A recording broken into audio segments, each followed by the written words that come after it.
Oh my God, how long gone? It's Flopchella weekend. We've got Blackpink Stan. We got Blackpink Stan Them Jeans on the horn here. He's been up streaming it like it's a important football match from a different time zone. I'm up early for the footy.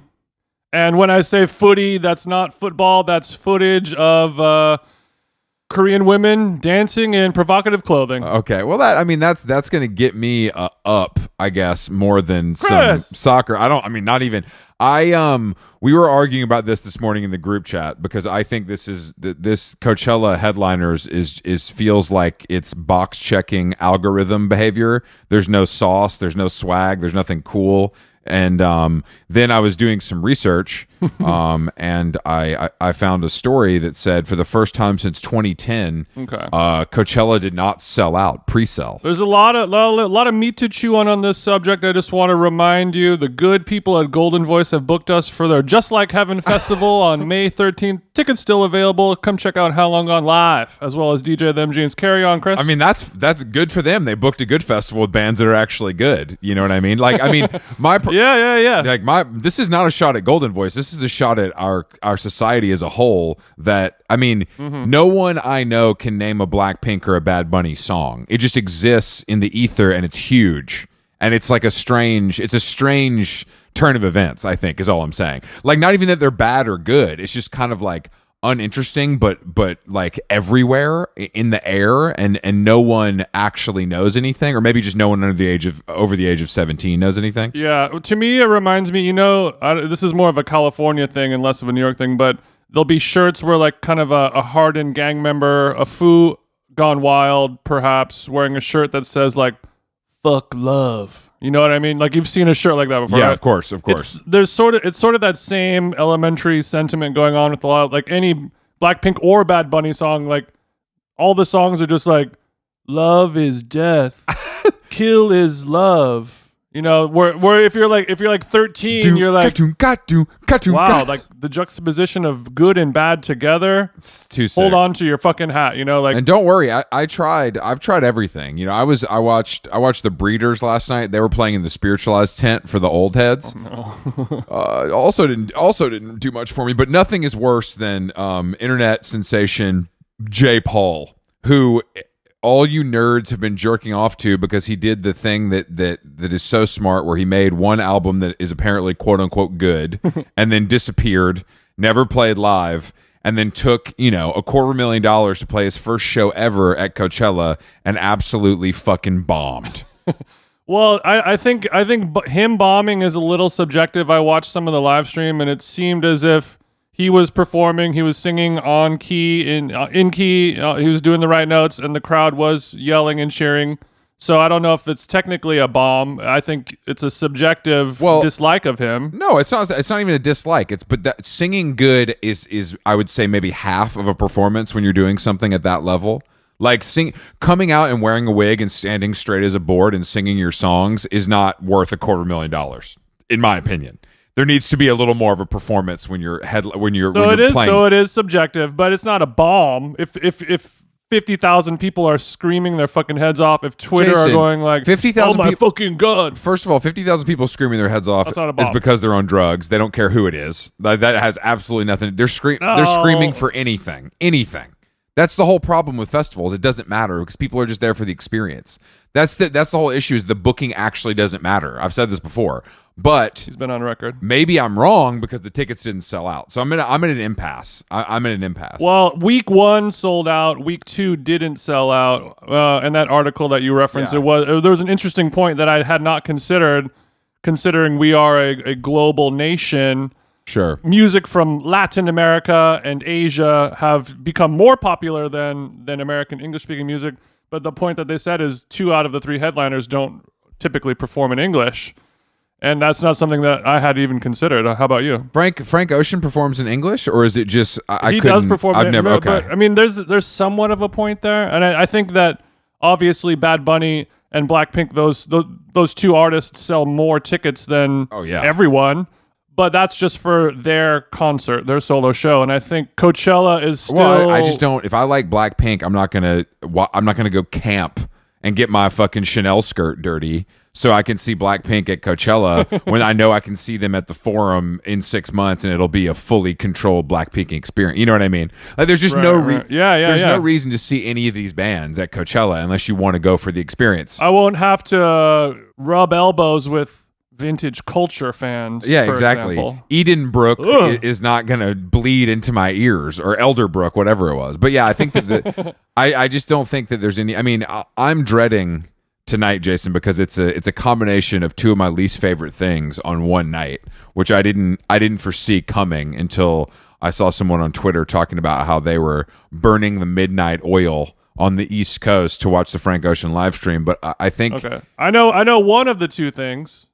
Succession right into Frank Ocean. It couldn't be worse for me. It's absolutely. We have to hashtag this. This is Succession. I need you all, religious or not, to pray for me during this difficult time, because my beloved Twitter is going to be destroyed with bozos talking about how good two mediocre things are at a clip that is kind of untenable.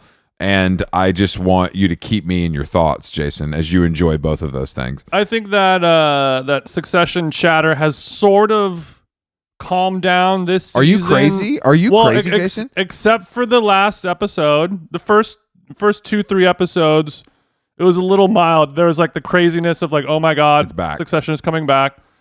But also like whatever, like less than 3 million people watch the premiere. Like that's what a fucking Young Sheldon rerun gets on a Wednesday I understand afternoon. That, but it's still nothing. But when the big episode that happened last week, like the bomb dropping, then people were talking about it more. But I saw adults truly mad about spoilers. That to me is unbelievable, and people respond to me being like actually mad. Like this is the only joy they have in your life. How could I log on and have it ruined for me? Which is like obviously stupid, but also funny. Like if you log, you know that's what the internet does. Like there's people whose job it is to write recaps of these shows, and people want those recaps to happen 45 minutes after it happens. Yeah, totally. Like how would you? Well, it's still fresh on the brain. Yeah, totally. Yeah, I mean this goes back to our discussion of any level. You know, if you like something so much or you're obsessed with something so much, it is dorky and unhealthy. And you're right, it can be upsetting if your favorite television show of all time, you log on to Twitter and somebody's like, "Oh, the motherfucker dies." Yeah, no, like, I get it. Oh my God, that sucks.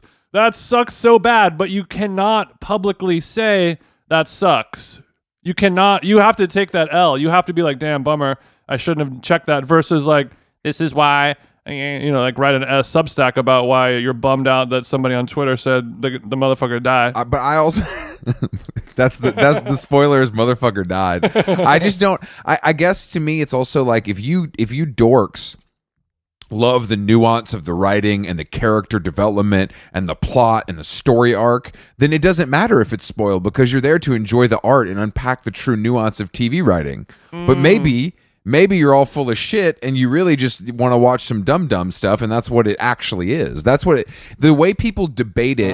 So interesting angle, Chris. Intelligently, but then are upset when they the find below out. deck argument. I like that. Exactly. Like if you actually like it that much, then you should be fine watching it because you just want to enjoy the beautiful and poetic writing of these geniuses at the Max Network.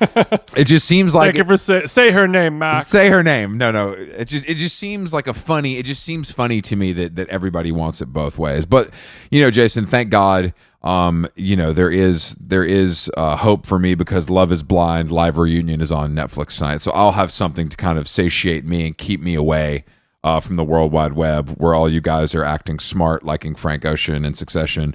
I can go into my stupid hole where I belong. Your stupid solitary confinement. Send them to the hole. That's right. That's where I live. That's the beauty of it, because the Succession is the only television show on Earth that will make like a subtle joke about like Tom Ford shoes, which on paper should be up your alley, but boy, do you rebel against it. Well, it's not even rebel. It's you. You guys have ruined it. You people ruined it. It's not the fault of the actors. It's not the fault of Kieran Culkin or the other guy who like is so serious and wears ugly clothes. It's when just you say you people, the fans, Jason. Do you mean that in the Jonah Hill sense? The fan. No, I don't. I am wearing Sean Witherspoon 95s right now. So Shout out Dude, to it's so comfortable. shout out to Sean and Jonah and Eddie Murphy, of course. Dude, Eddie is a monster. He's so good. Have you seen his stand-up? Bro, Eddie. You know that before he did the movie with Jonah, he was actually a comedian. Did you know that? I didn't know that. I saw it on TikTok. Some of his old stuff. I just learned that he likes white women and jokes. That's what I learned on TikTok. It's pretty fun. It's pretty good stuff. Once he stopped doing coke, he was so bad. It's like anything else. It's like we talk about all the time. Like fans can ruin anything, and fans ruin Succession. They ruin TV shows all the time and music all the time. And I wish I was able to rise above that and be better than that and enjoy things without outside influence. But I can't. I'm weak, Jason, and I let it affect me, and it's a problem for me. But I'm defeated. Okay, in your household, do both you and your partner get to enjoy the Love is Blind live recap, whatever fucking Yeah, of course. Costco employee content that you watch? Or is she saying like, damn, I really wish I was watching? No, she can watch Succession on her own time. And also Costco employees, bro, trust me, those guys are at Coachella right now. They ain't watching. They're there. They're at Coachella. Yeah. Shout out to all our forklift operators that came on over from Powerful Truth Angels. We love you guys. We love you guys. I love nothing more than some certified dick. I just don't. I guess it's just like I should probably give in, of course, but I also think it's just funny to not watch it. Like I truly don't care, and I don't know what's going on, and I think it's more enjoyable that way. But I think that, I think it's a bigger, like with music, I'll check something out because it's obviously a smaller commitment. You know what I'm saying? Like if I see somebody raving about some new shit, I'll go listen to it because it takes me 10 minutes. Whereas, a TV show, you kind of have to buy in from the beginning and see it to the end. Sometimes it takes you 10 seconds, doesn't it? Well, yeah, for sure. Absolutely. If I turn it on at all. But it's a tough weekend for us content consumers, Jason, but I'm glad that you were able to catch some live stream. Yeah, it's been a great weekend. Yeah, I forgot who I was talking to, but they're saying like, have I hit the age, or who said that? Maybe I went to a dinner this weekend a couple days ago, and Aziz was there, and I think he mentioned saying like, I think I hit the age where I'm enjoying watching the live stream at my house versus going there more. Well, yeah, I mean, of course. I mean, it's like it's not of course, but I mean, once you hit a certain age, yes. But I think maybe one issue that I thought of when he said that was like, did they create the live stream with the knowledge that it would at some point replace, the IRL experience, or has this Frankenstein monster of like, oh, what if we get Fast and the Furious 48 to sponsor the Golden Goose Bud Light live stream of Coachella? Are all of our socially anxious, going to bed at 9:30 mysterious women going to be like, oh yes, let's do that instead? And that's why tickets aren't selling anymore, because I could watch it for free at home while I'm playing Candy Crush and ordering my fucking Taco Bell boba meal. Don't throw boba under the bus. Why'd boba catch a stray? Boba knows what boba does. It's not digestible, first and foremost. No, I mean, I obviously don't drink that milk shit. But I think that I think that it's both. I think it's both. I think they're like, we know that like the people who originally came to this are going to age out and not want to come, but obviously still want to watch it in some regard. We can sell a shitload of sponsorship against it. And young people are coming here the same way young people go wait in lines. It's like an experience. It almost has nothing to do with the music, is my guess. Like it's more about like we're partying. Like, yeah, we like the music, but like all our friends are going. We get to take pictures. We get to, you know what I mean? I think it's more right. I guess about yeah. Now that you say that, I'll do an A/B comparison where the live stream Coachella versus live attendance of Coachella is Diet Coke versus Coke, where when they invented Diet Coke, they didn't think that it was going to become more popular than regular Coke when it has. Yeah. But they still make the same amount of money doing it. I think without Coke existing, Diet Coke cannot exist. Great point.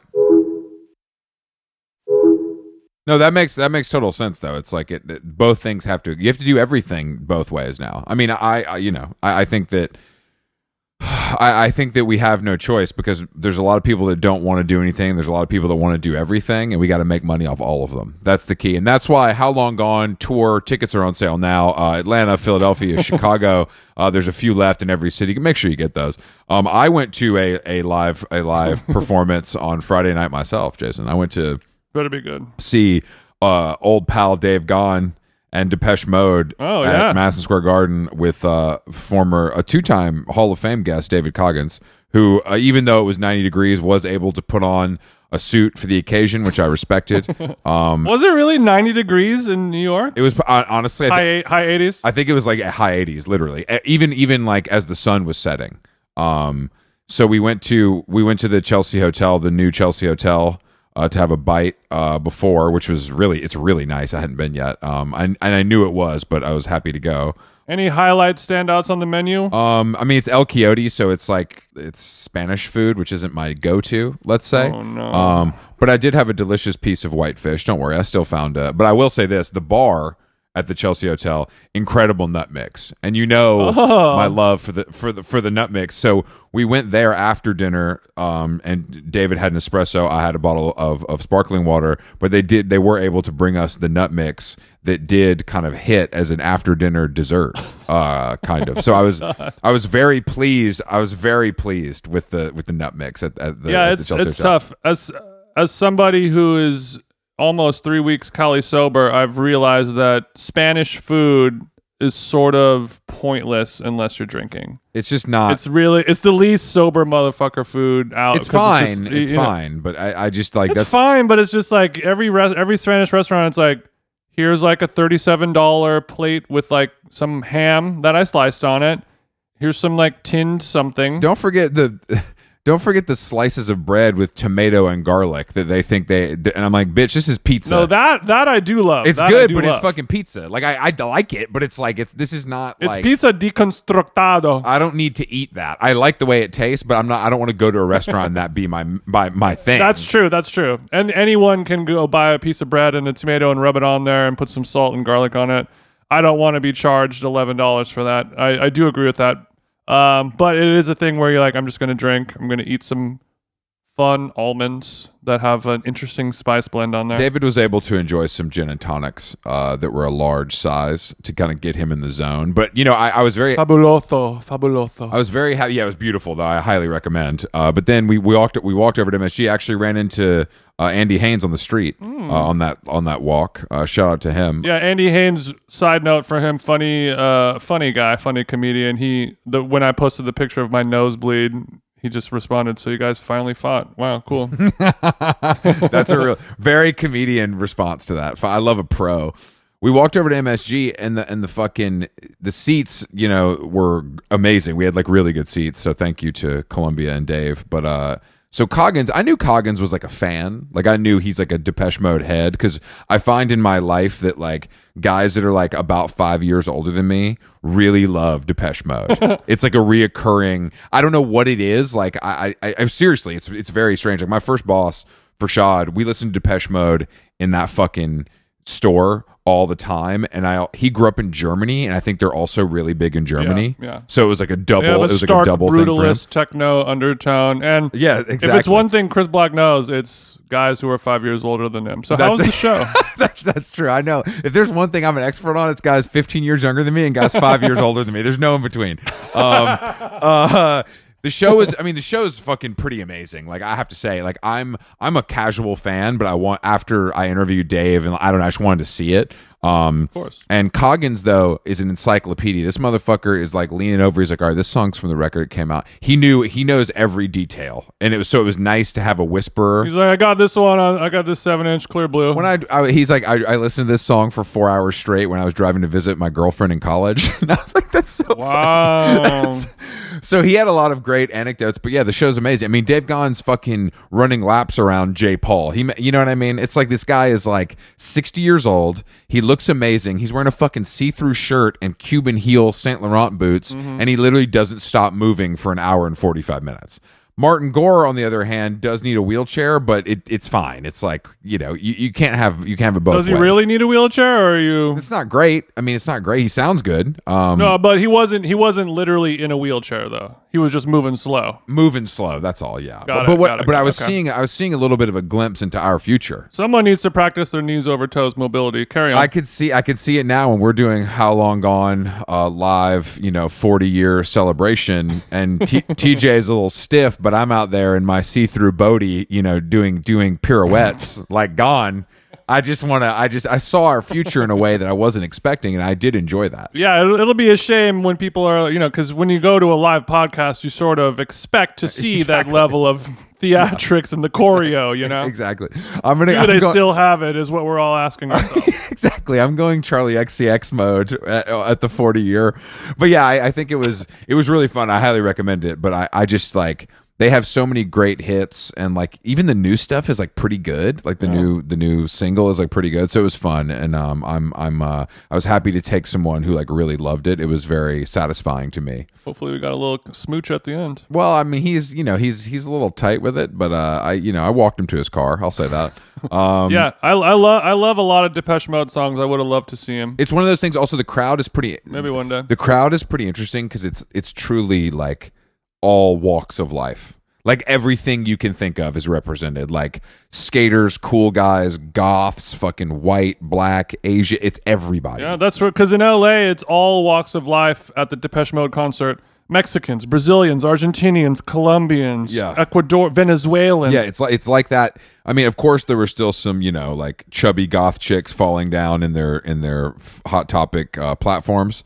And if that wouldn't have been there, I would have been upset because that's kind of where my mind goes. Mm-hmm. But a lot of like in our section, I mean, I think we were in like the friends and family. It's the same section that we were in for John Mayer, so I think that's where they always put people. Right. So you got to sit in the masters section instead of the servant section. Yeah, exactly. Where I usually go. Good stuff right there. I didn't see Andy this time, but he might have been in the building. I don't know.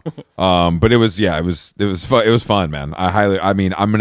It made me also realize that I have to overpay and do what it takes to see The Cure at the Hollywood Bowl. Okay, is that show sold out? We're gonna have to do. Yeah, I'm sure it's sold out. StubHub. I don't mind behavior? paying. I mean, I don't know. I mean, I told David this. I saw The Cure in I think 10th grade at Lakewood Amphitheater in Atlanta, like outside, like a shed, and I still remember how good that was. I feel like it's probably going to be that good.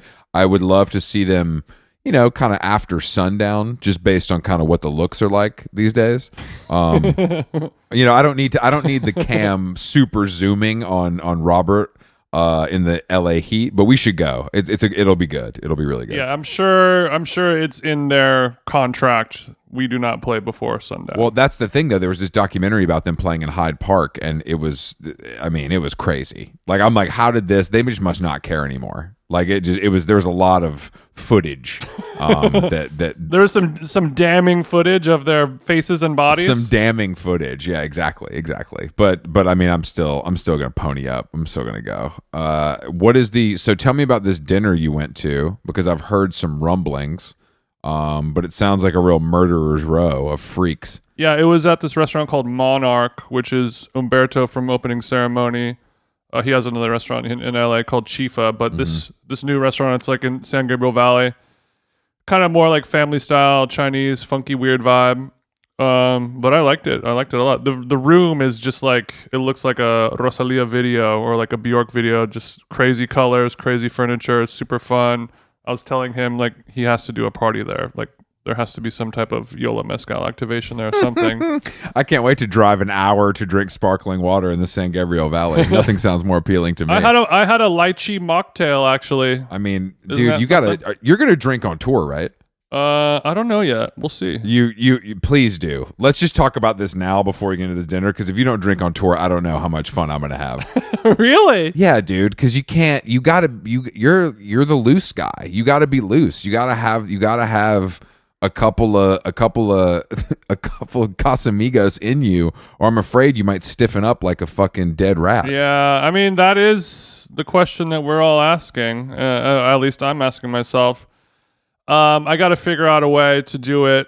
I have to figure out a plan. I don't know yet. I mean, will I take mushrooms? No. I ate the mushrooms every day before I go on stage. No, I can't have you on your little hippie speedball shit. I need you classic TJ drunk. Like, that's what we all want. That's what these people are paying for. They're not paying for you to have a little hit of weed or an edible or some fucking chocolate mushrooms. They're paying for classic 2 beers, 2 tequilas deep TJ. We want Pissy Pampers TJ.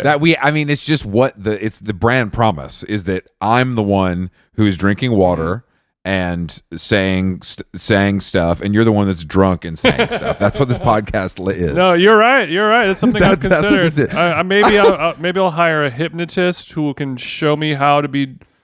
I mean, I've been drunk so much. I feel like I can do it. I've been drunk so much. You're saying that you think you could channel drunk TJ without actually having to drink under the right supervision of a doctor. Yeah, exactly. And it requires a certain special sweet spot of racism to get there. But I think it's possible. At least I'd like to give it a try. If not, then yeah, I will drink a little bit.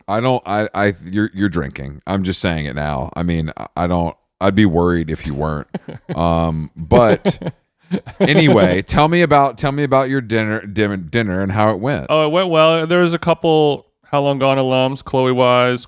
I got to build with Cord Jefferson. Sandwiched between those two, so it was fun. And got to hang out with Aziz a little bit, do a little wedding chat. It was nice to finally get a nice Aziz hug. After years of being left on red with my hug. Where my hug at? Well, I mean, I could see why he wouldn't like you. I mean, I could see why anybody wouldn't like you, but especially him. Well, yeah, of course. And I definitely did not push the agenda. I knew that I'm a flavor that he no like you.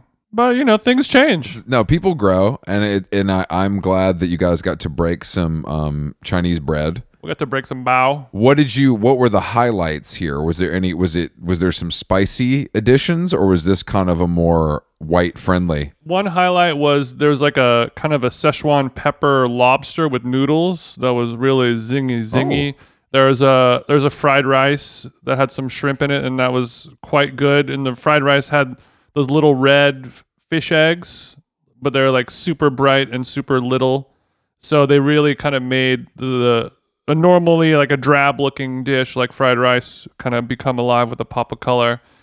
Everything looks a little different instead of just like, here's the classic preparation, the plates and the bowls and like the chopsticks and all the stuff. It was really cute. I liked it. I haven't thought about this, but you're right. Fried rice is a bland looking dish, and if it was up to a white chef like you'd probably just throw some pomegranate seeds in and think you were good to go. Well, that's the problem, because typically a fried rice, the only pop of color you get is some kind of green onion tossed in at the very end once the wok is off.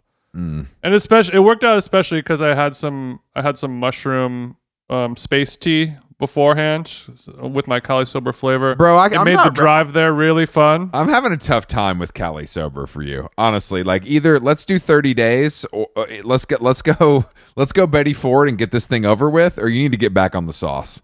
Because this Cali Sober shit you're better than this. I'm just looking out for my live. You're gonna die anyway. You're tall. You've got a lot of problems. You're not making it past 80. You're not making it past 80. So let's just fucking drive this thing with the governor off. You know what I mean? Neither are you. But I don't care. I'm an idiot. I almost died a couple times. I have no choice, Mm-hmm. But I want you to kind of live your truth. And I mean, I'm not saying you need to binge drink on a daily basis, but I'm saying that the TJ we all know and love is 2 martinis deep. You like it when the wheels have a little grease on them. I just don't. Well, I just think that that's the grease that works for you. Like, you're just not a drug guy. That's the reality. We've been over this. We know this about you. You know what I mean? It's historic. Yeah. When I look through the halls of TJ history and our partying together, you were never the one reaching for the bag. I was forcing it on you.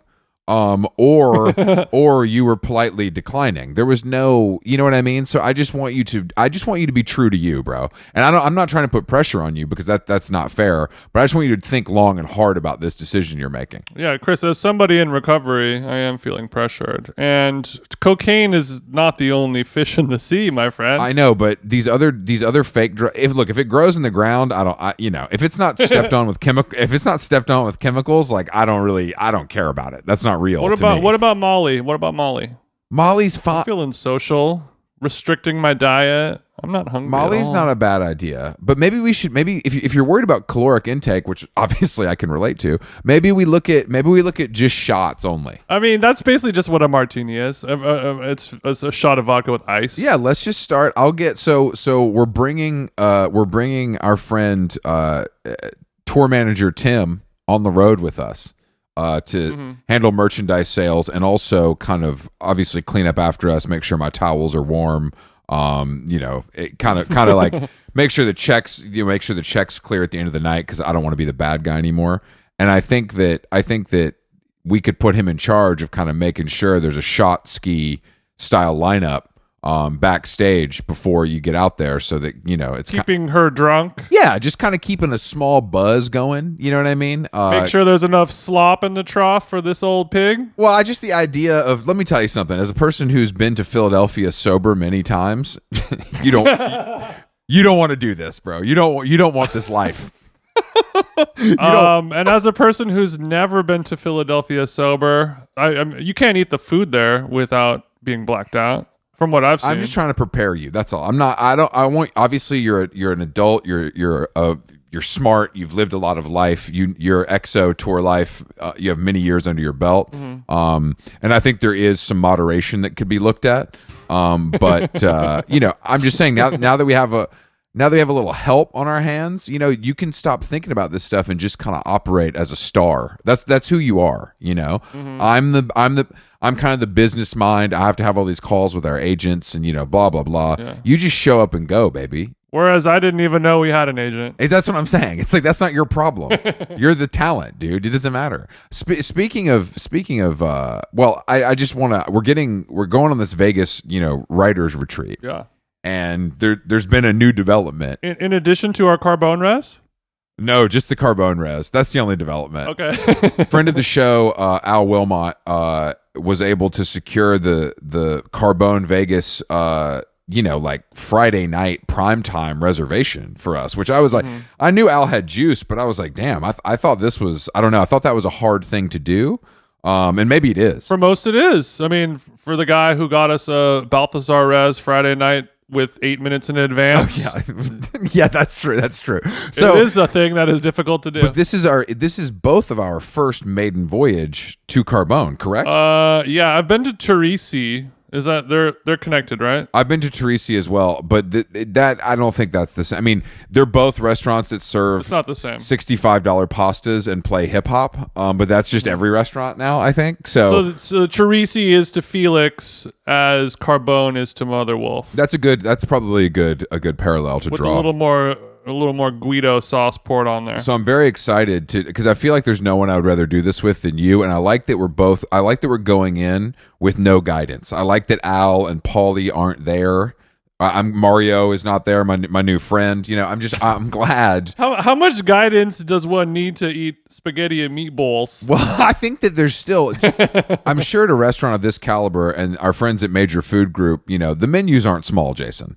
Sure. It ain't San Gabriel Valley fucking encyclopedia, but it ain't concise. Let's put it that way. I don't think we're gonna have to choose between the 11 varietals of abalone or sea cucumber. Thank God. I don't think anyone's gonna be at Carbone in Las Vegas asking where the fucking which ranch the grass-fed beef is sourced from. They're going to be like, oh, does this come with gold on it? No, I do. I'm going to bring my own gold shavings, hopefully, for the spicy rigatoni for you. I just want you to get the full experience. Yeah. But yeah, I'm excited to have no guidance. I'm excited to go in blind as just a humble man looking for the experience, like other people that are flying to Las Vegas to lose their life savings and have their heat turned off. You're going in blind. I'm going in blind. Did it say on the website what their truffle corkage is? Because I plan on bringing my kit.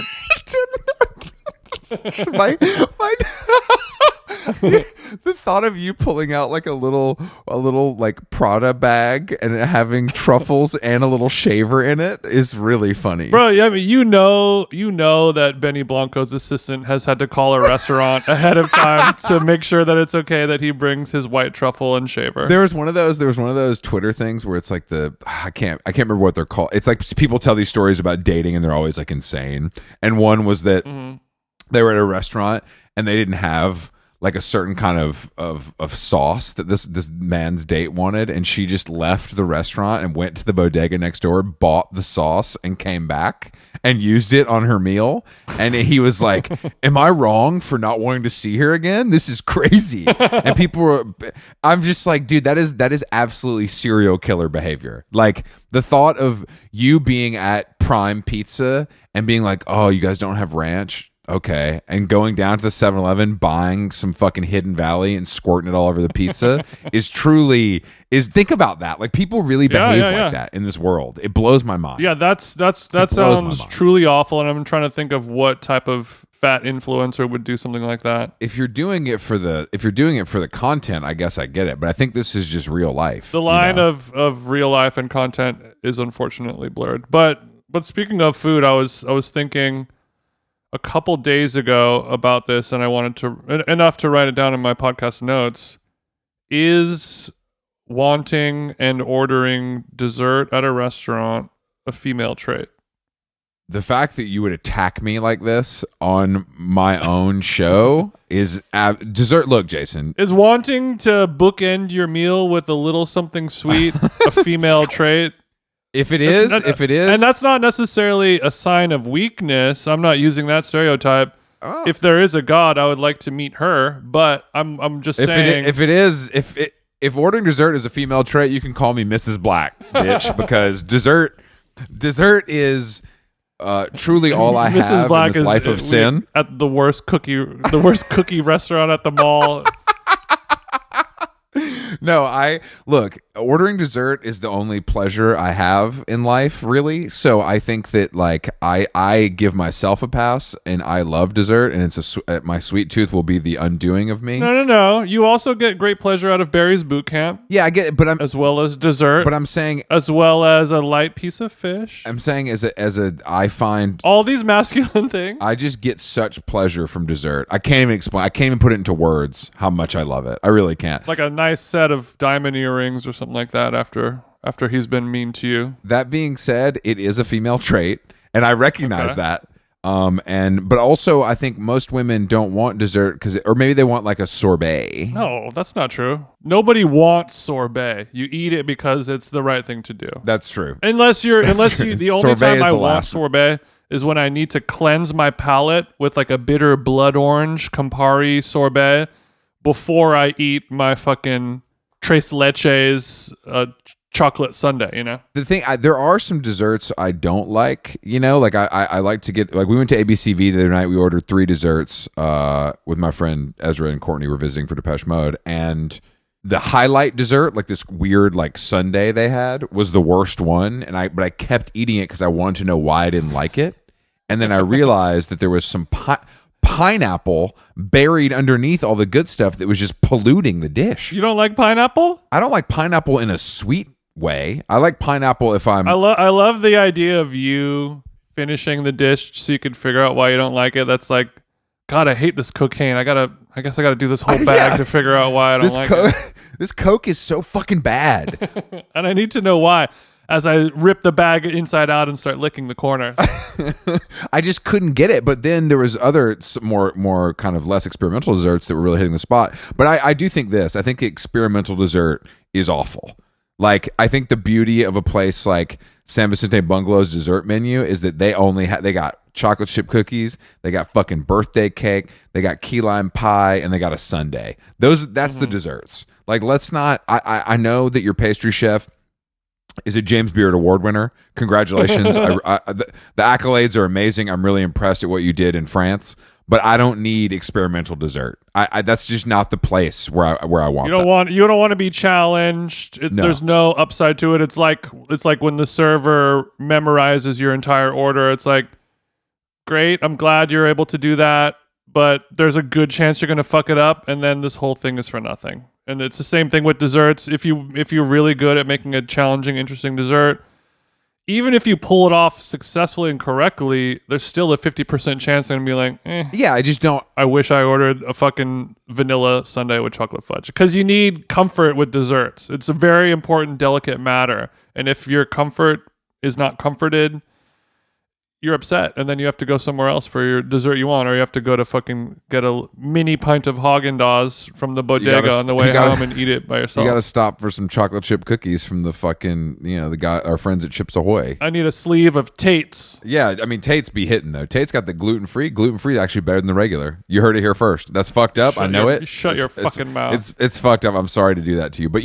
actually, I'm thinking about that, though, because I love that that weird pineapple and date sorbet at Corner Bar is incredible. And I think about it sometimes. Really? Yeah, I really like it. I really, really like it. And I don't know, those are not things that I like. Sorbet, dates, or pineapple are not in my top flavors. Yeah, that's the pineapple sorbet, and they kind of drizzle it with a date syrup on top. Yeah. It's refreshing, and it's good, and it's light. And then obviously, it's shocking that sweet on sweet does work like that, but the acidity level in pineapple is high. Okay, all right, relax, Top Chef. I don't want to go, but yeah, dessert is a female trait. I will continue to order it, and I think that the classics are what shine, and I feel like I rarely go to a restaurant these days though where the dessert is like super experimental. Yeah, but you do like to be challenged for savory, is what you're saying. I mean, I remember actually another time at Corner Bar there was like were you there with us when it was like a mushroom sorbet? And I was like, bro, you need to get the you need to get the fuck out of here with this, bro. And then it was pretty fucking good. I have to say, it was pretty good. And then baby Loki likey. Yeah, I did. I mean, but again, I don't know if I would order that. I don't know if I'm going to finish it, but I will like try the experimental thing if it's sold to me in a way where it's like, no, bro, I know you're thinking this is fucked up, but trust me, you should try it. No, I'll try it. I'm not above paying $20 for a sorbet I might not like. I think that's dope of you. When I was speaking of restaurants, I was reminded when we were in Palm Springs last week, we went to this restaurant called Melvin's, which is sort of like their old school steakhouse diner, like jazz band playing, expensive white tablecloth, old people setting, and it was an enjoyable spot. It was fun. It was cool, but a strange thing happened. It's one of those places where they do like flambe, like cherries jubilee at the table, and like sure. Real kind of classic 60s, Frank Sinatra style shit. But we had this server who is, 77. Like no server, busser, any bartender there was under 70, which was kind of cool to watch. Just like only old pros, but they were a little too old. But our server was one of these little guys, and his name was Brandon. Why is that funny? But it is. Have you met an 81-year-old person named Brandon? No. I haven't met a Brandon in a while. I only know a handful, but I haven't met a new one in years. Have you met somebody older than you named Brandon, let alone somebody motherfucker born in the 40s? No. Or the 30s? No, definitely. Somebody born in 1942 came out the womb, Ellis Island type beat. And they're like, okay, your name is Brandon. So you got your fucking. It had me fucked up. You got your 16-ounce chop served to you by an 80-year-old gay guy named Brandon. And you're having a tough time unpacking this. You're having a tough time dealing with it. I was fixated on it. I was unable to enjoy my protein style hotel burger because of Brandon. Did you ask where are you from? What are your parents' names? You should have gotten to the bottom of this, because now that you point this out, it is strange, and it's something that I have not encountered. And I'm going to now kind of look out for this as I move into the world. How long gone listeners? If you have an old Brandon in your life, yeah. If your great grandpappy is named Brandon, send us a birth certificate just so we can if you're Pep Brandon, and make sure if he can't be dead. I don't want any obituaries because dead don't count. I need a birth certificate. Okay. It's not dead or alive. I need to see him kicking and screaming. I need 70 plus. We don't have to go 80. That's a little extreme. But 70 plus, named Brandon. And if he lives in a blue state, that's extra special because Brandon's given Arkansas to me, and I don't know why. I don't know why. Really? Exactly. Yeah, a little bit. I'm getting Virginia. Maybe, who knows? But it's a broy name. I want to talk about dining in Palm Springs because it's a known kind of hellscape and it's impossible. And there's one cool restaurant there called Bar Cecil that is like relatively new, and it's owned by a couple. I think they're guys that they were pretty high up at either like Old Navy, like one of the Gap owned companies. I was talking to Andy Baragani about this. It's impossible to get a table there. Mm-hmm. It's impossible to the point that you think that it's like I don't understand exactly. Like you can't go at 5, you can't go at 10, you can't get a table off season, on season, Monday, Thursday, Friday. It doesn't matter what the day is. And I'm trying to understand what is, if anybody out there has any insight on Bar Cecil. Well, let's try to figure it out. Let's reverse engineer this hoe. I mean, so the a key factor of it being in Palm Springs, the gay element is strong there, right? Of course, yeah. That's why I like to go. It feels comfortable, right? But what I'm wondering is this place creating this exclusivity to exclude gay people or straight people? Like, is it a FUBU situation for us, by us, where straight people came to Palm Springs and they're like, we need to set up this odd, bizarre system where it's impossible to get a table to keep the gays out, or is it a gay-owned business? It's a gay-owned. It's a gay-owned. Strange dynamic. It's a gay-owned business. Okay, it's a gay-owned business. So maybe they're trying to keep the straights out. I've been there before. I mean, I've been there one time, and it was. Well, no, I said the straights. Oh, okay. Like they're trying to remove like the female bachelorette party. Yeah, that's actually a good idea. You that's know, a good all point. all the bad stuff, all the runoff that you get from straight people. You know. Yeah. And it's hard to vet people like you where you're like, I'm able to exist in your environment respectfully. I bring something to the party. I'm not doing any, other than being a cock tease, I'm not really offending anyone. I tip well. Just like, we gotta go to this place, bar. Do you guys have spicy margarita? That's true. They want to remove that element. That could be. That's actually a good point. And drastic measures have to be taken. So, do you think that they're just kind of limiting table? Like, I just because it's on Resi, or I believe it's on Resi. So, do you think they're gaming the Resi system? Honey, that's all a show. That's a smoke. That's show, all much fake, like right? Their server Brandon. That's all fake, right? Yeah, that's all fake.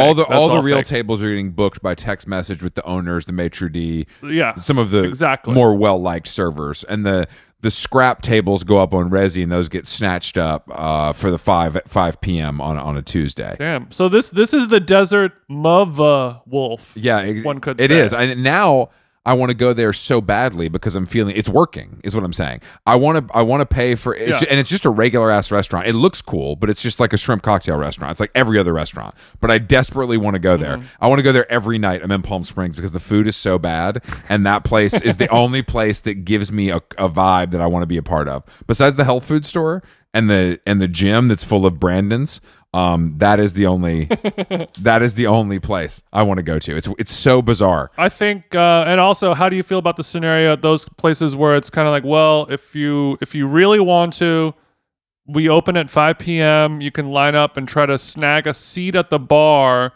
And I also hope that scenario is sort of like still on a no uggos situation. Like, yeah, you can come get a seat at the bar. Oh, that one's actually reserved. I'm so sorry. It's like when Kanye goes to the Supreme store and like, oh, we actually don't have a medium. I got to be honest. I can't eat at a bar. I don't like the way it feels. I like the idea of it. I think it's cool. And they know straight people are like that. They know straight people say, I can't eat at a bar. I'd rather just go eat it out back. But it's not that I don't want to eat at the bar. I think that sitting on a chair with no back is disrespectful to the customer. That's what I honestly think. It's too uncomfortable to sit for an hour in a chair with no back if you're not drinking. It really is. Like I just can't. It's a straight trait to need lumbar support because every gay, top or bottom, they have snatched posture. It's not but it's just like I don't want to do that. Like I don't want to sit like that, so I'm not going to do it because the food at any restaurant is mid. So like, what difference does it fucking make? I can go to Sweet Green and get a back on my fucking chair. It's like I just can't.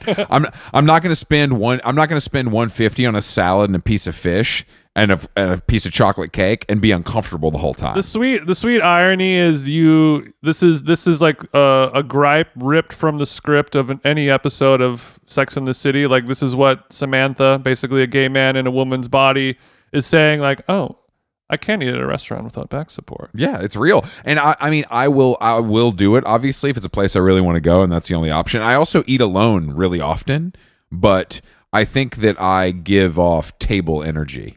I'm giving two top, even if I'm alone. You're a booth bitch, is what you are. I'm definitely a booth bitch, but I respect the no Calvin Harris.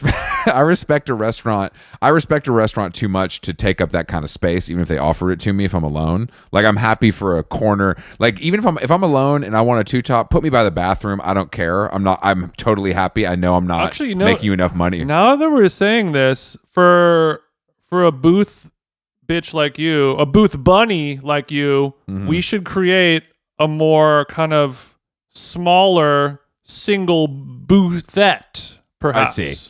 Okay, yeah, like a single member, like a compact booth, a single member boothette is what you're saying. Is what you're saying? Yes, yeah. For our solo twink community, that's a good idea, actually. Like small booth, like you could fit two if you had to. It's basically a love seat on wheels. Love seat. It's like when you're in the Delta Lounge and they have the little pods that look like a phone booth. It'll be like that, but just cuter. This is a good. So the single booth, to all our restaurateurs out there.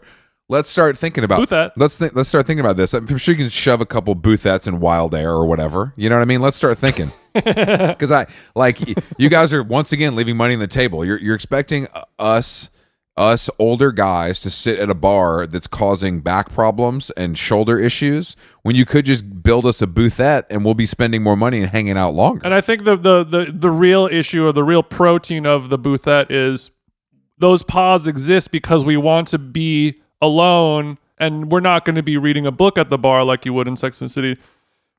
You want to be alone with your phone or your iPad, and you want to be able to scroll with freedom and impunity, knowing that there's not a restaurant full of people who can look over your shoulder and see, that you're browsing an alt-right website or pornography or, something embarrassing. Yeah. You want to know that there's no one behind you able to see what you're scrolling. And there's freedom in that, even if you're watching something respectable and normal. You don't want to get caught live streaming J. Paul at Balthazar. That's for fucking sure. I shudder to think. I agree with you on that, and I think this is. Sir, we're gonna have to ask you to leave. This is exactly, sir.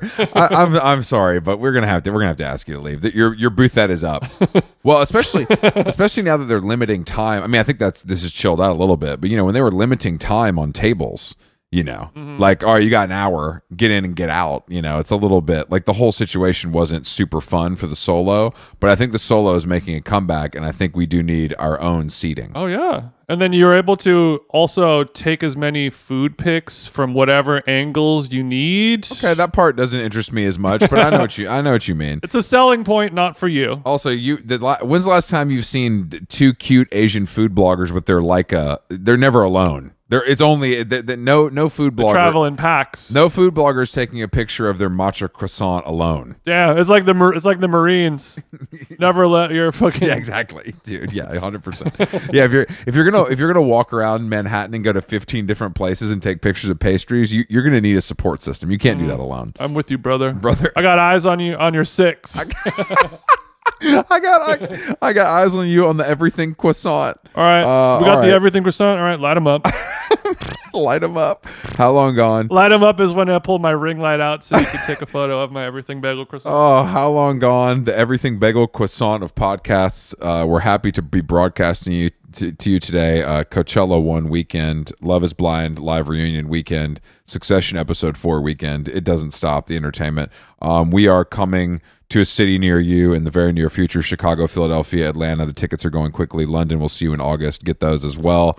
And I think that's it, Jason. We got some podcasts this week. I'm heading down south. We get to chat from beautiful Charleston, South Carolina, where I kind of feel at home. What's the name of the hotel you're staying at there? It had a fun name, right? The Pinch. The Pinch. Yeah, what's up with that name? The Pinch. It sounds like it's a quintessential dive bar name, I will say. I'm gonna find out. It looks beautiful.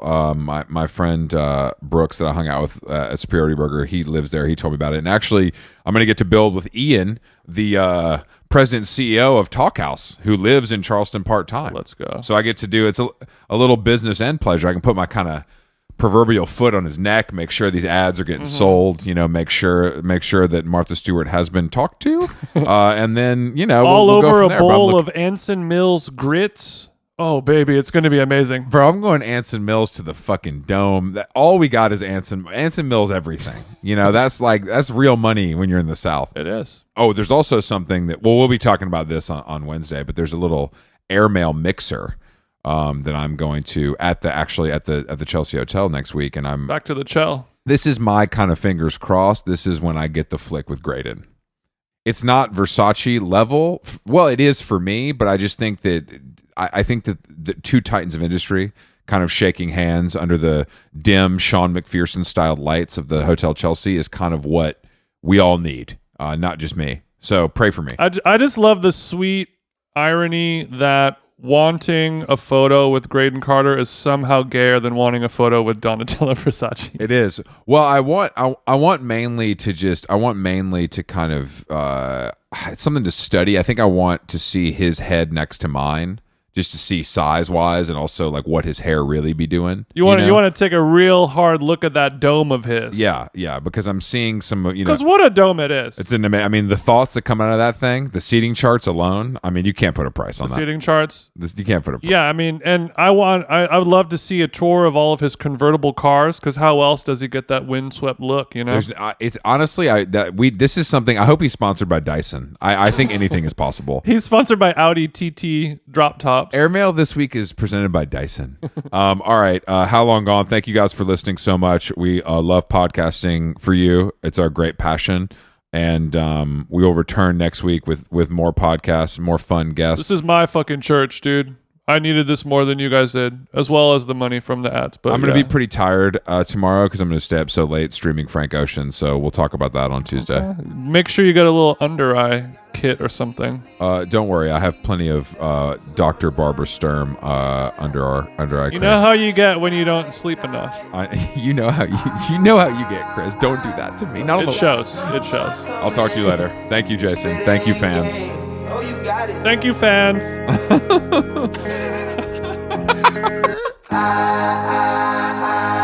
you gotta leave. Take down some summertime. Give up just a night.